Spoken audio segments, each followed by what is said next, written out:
শিক্ষক শিক্ষিকা সকলে বলতে সালাম, আসসালামু আলাইকুম। আমরা সবাই কেমন আছি?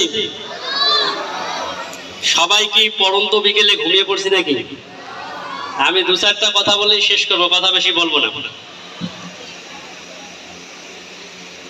যাও, আসলে সবাই যখন শেষ হয়ে যায়, পৃথিবীতে শেষ বলে কিছু নেই। আশা থাকলেই মানুষ জেগে ওঠে। আর মানুষের যদি মোটিভেশন হচ্ছে মানুষের আত্মার খাওয়ার। আত্মা যদি বেঁচে থাকে তাহলে মানুষ বেঁচে থাকে, আর যদি আত্মা মরে যায় সে জীবন্ত লাশ। স্বপ্ন সবাই দেখে, কারোটা হারিয়ে যায়, কারোটা হেডলাইন হয়ে যায়। আজকে আমি যে কথাটা বলবো সেটা হচ্ছে ড্রিম পাওয়ার, স্বপ্নের শক্তি। যারা পৃথিবীতে স্বপ্ন দেখে তাদের গায়ে কখনো রোদ লাগে না, তাদের গায়ে কখনো বৃষ্টি পড়ে না, তাদের গায়ে কখনো শীত লাগে না। বলবেন কি এমনি? যদি কেউ স্বপ্ন দেখার মতো দেখে তাকে মানুষ পাগল বলে। আর এই পাগলটাকে ভেঙেলে পথে পাওয়ার উদ্দেশ্যে গতে গন্তব্যে পৌঁছা, লতে লক্ষ্য যার, তারাই পাগল। পৃথিবীতে যত কিছু দিয়েছে সব পাগলরাই দিয়েছে।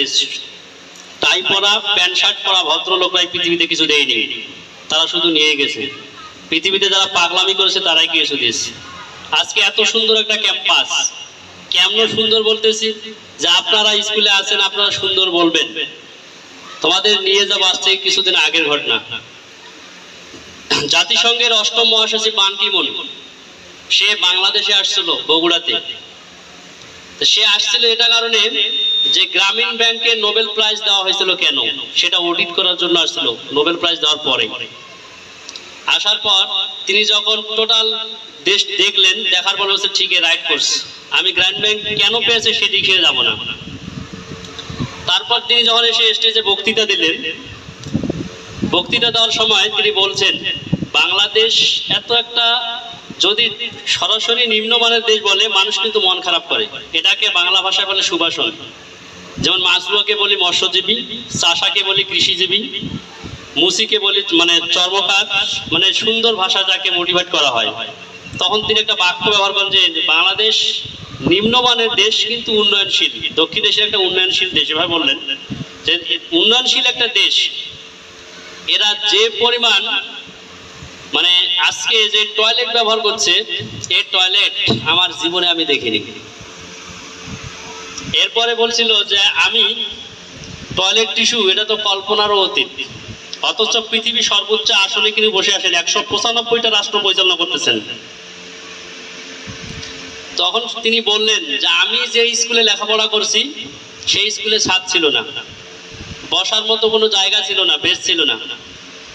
আমি খোলা মাঠে এবং গাছতলার নিচে বসে পড়ালেখা করছি, পায়খানা করে খড়কুটা দিয়ে পায়খানা পরিষ্কার করছি, টয়লেট টিস্যু জীবনে কল্পনাও করিনি। আর আজকে উন্নয়নশীল দেশেরা এটা ব্যবহার করে। তার মনে করো যে কোন একটা পর্যায় থেকে সে জাতিসংঘের মহাসচিব হয়েছে, কল্পনা করছেন? এই কারণে আমি বলছি যে কত সুন্দর একটা ক্যাম্পাস। এই ক্যাম্পাসে পড়ালেখা করে তোমাদের যদি স্বপ্নগুলো হাই লেভেলে না হয়, পৃথিবীর মানচিত্রে স্বাক্ষর রাখতে না পারো, তাহলে তোমাদের মতো হতভাগা দুর্ভাগা পৃথিবীর মানচিত্রে থাকার কথা নয়। পৃথিবীতে আসছি, পৃথিবীর মানচিত্রে একটা দাগ কেটে দিয়ে যায় যে আমার জন্মই বাংলাদেশে হয়েছিল। আজকে ডক্টর ইউনূস ওয়ার্ল্ড সেলিব্রিটি, পৃথিবীর সবচেয়ে বড় বড় 3টা পুরস্কার তিনি পেয়েছেন। তিনি যখন বাংলাদেশের প্রধানমন্ত্রী শেখ হাসিনা যখন জাতিসংঘে বক্তৃতা দিয়ে গিয়েছিলেন, অনেক প্রেসিডেন্ট জিজ্ঞাসা করছিল ইনি কে, তখন তিনি বলছিলেন ইনি হচ্ছে ডক্টর ইউনূসের প্রধানমন্ত্রী। বাংলাদেশকে চেনে না, প্রধানমন্ত্রীকে চেনে, কিন্তু ডক্টর ইউনূসকে চেনে। কি বলছিলেন? ডক্টর ইউনূসের প্রধানমন্ত্রী। তখন এই কথাটা শেখ হাসিনাকে লাগছিল যে আমি রাষ্ট্রপ্রধান হয়ে আমাকে চেনে না, ডক্টর ইউনূসকে চেনে। সারা পৃথিবীতে, যেটা 2010 সালের রিপোর্ট, সারা পৃথিবীতে বর্তমান সময় 100 জন মানুষের তালিকায় তিনি 7 নম্বরে আছেন। এখন কতদূর উঠছে যাই না, কিন্তু সেই সময় রিপোর্ট ছিল। এই কারণে আমি বললাম যে ড্রিম পাওয়ার, ইচ্ছা শক্তি, মানে স্বপ্নের শক্তি, ড্রিম পাওয়ার যে কি রকম করে সেটা কল্পনা করা কঠিন। প্রথম বাক্যে এই কারণেই বলছিলাম যে স্বপ্ন সবাই দেখে, কারোটা হারিয়ে যায়, কারোটা হেডলাইন হয়ে যায়। তা আমরা কি হারিয়ে যাব না হেডলাইন হব? হেডলাইন হবে। এর আগে তোমাদের যে ক্লাস নিয়েছিলাম সেটা হচ্ছে উইল পাওয়ার, ইচ্ছা শক্তি।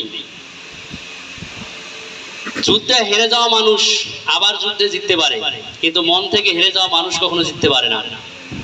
আবার মনের শক্তি পৃথিবীর সমস্ত শক্তির চেয়ে 1710 গুণ শক্তি সম্পন্ন। কত গুণ? 1710 গুণ। আমি আশা করি, আমি বিশ্বাস করি আমার ছাত্ররা বড় বড় জায়গায় যাবে ইনশাল্লাহ। কারণ বিগত দিনে যেগুলো হয়েছে, বাংলাদেশের বিভিন্ন মেডিকেল, বিভিন্ন বিশ্ববিদ্যালয়ে অবস্থান করতেছে, নক করে রাশিয়ায় পড়তেছে, চীনে পড়তেছে এবং আমেরিকাতেও গেছে। তারা আমাকে মাঝে মাঝে মেসেঞ্জারে নক করে। আজ একটা কথা খুব মর্মাহত লাগছে আমার, যে আসলে যারা মানুষের দোষ ধরিয়ে দেয় তারাই প্রকৃত বন্ধু। আমি অভিভাবকদের জানাই যে আসলে আপনারা আমাদের ভুল ত্রুটিও ধরে দেবেন। নিজের ভুল নিজে কখনো ধরা যায় না। চোখ কিন্তু সবকিছু দেখে, চোখে কিছু করলে চোখ দেখতে পায় না, পায়। আজকে আমাদের স্কুলের কথা যেটা বলা হচ্ছে, এখানে প্রায় 28টা স্কুল আছে। 28টা স্কুলের মধ্যে দেখবেন যে শর্ট টাইমে কোন স্কুলটা এস্টাবলিশ হয়েছে, শর্ট টাইমের ভিতর।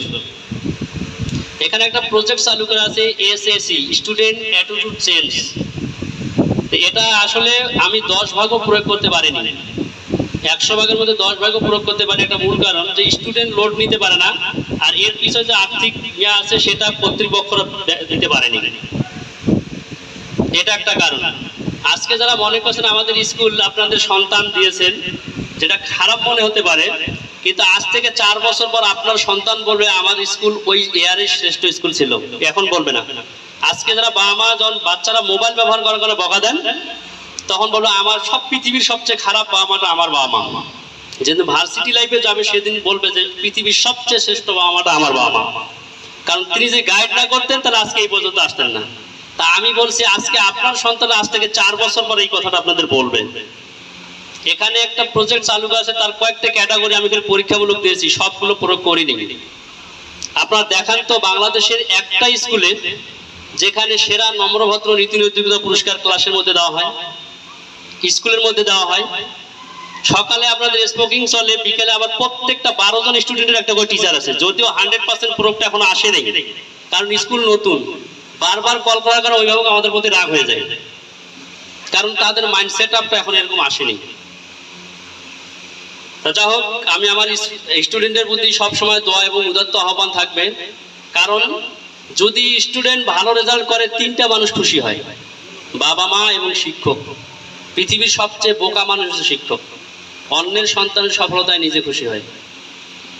কিন্তু যারা এই পেশাটা আছে তারা বলতে পারবে, যখন তাকে স্যার বলবে বড় পর্যায়ে, তখন কি একটা অনুভূতি, সেই অনুভূতিটা ছাড়া আর কিছু বলতে পারে না। তো সর্বশেষ আমি যে কথাটা বলতে চাই, যে প্রত্যেকটা ছাত্রছাত্রীর উদ্দেশ্যে, সেটা হচ্ছে যে তুমি জন্ম নিয়েছো, তুমি তোমার নিজের স্বপ্ন, তুমি তোমার বাবা মার স্বপ্ন, তুমি এই দেশের স্বপ্ন, তুমি এই পৃথিবীর স্বপ্ন। একটা মানুষ আলোকিত জ্বলে উঠলে সারা পৃথিবী জ্বলে ওঠে। আর এই জ্বলে ওঠার মূল ধাপগুলো কি? 3টা মানুষের উপর ডিপেন্ড করে, বাবা মা এবং শিক্ষকের উপর। আমি আবারও শেষ বাক্য বলতেছি, যারা স্বপ্ন সবাই দেখে, কারোটা হারিয়ে যায়, কারোটা হেডলাইন হয়ে যায়। আমি বিশ্বাস করি আমার অনেক স্টুডেন্ট হেডলাইন হয়ে আসবে। শিক্ষক এবং বাবা মার দোয়া অবশ্যই কবুল হয়। এটাও বলছি যে আগুনে হাত দিলে পুড়ে নাও যেতে পারে, কিন্তু বাবা মা এবং শিক্ষকের কাছে যদি কেউ অভিশাপ পায়, সে পুড়ে সারকার হয়ে যাবে। অনেক ইতিহাস আছে। আমরা যত শিক্ষকের কাছে যত দোষ করুক, বাবা মার কাছে যত দোষ করুক, কখনো রাগ করে বদয়া দিব না। আর পৃথিবীর শ্রেষ্ঠ সফলতা আছে বেঁচে থাকা। আর বেঁচে থাকলে জীবন আপনাকে সঠিক সময় সঠিক উপহারটুকু দেবেই। এইটুকু বলে আমার সবার ছাত্রদের, প্রাণপ্রিয় স্টুডেন্ট সবার উত্তরোত্তর মঙ্গল কামনা করে পৃথিবীর মানচিত্রে স্বাক্ষর রাখুক, এইটুকু আশাবাদ ব্যক্ত করে আজকের মতো এখানেই। আসসালামু আলাইকুম, আদাব, আন্তরিক ধন্যবাদ সবাইকে।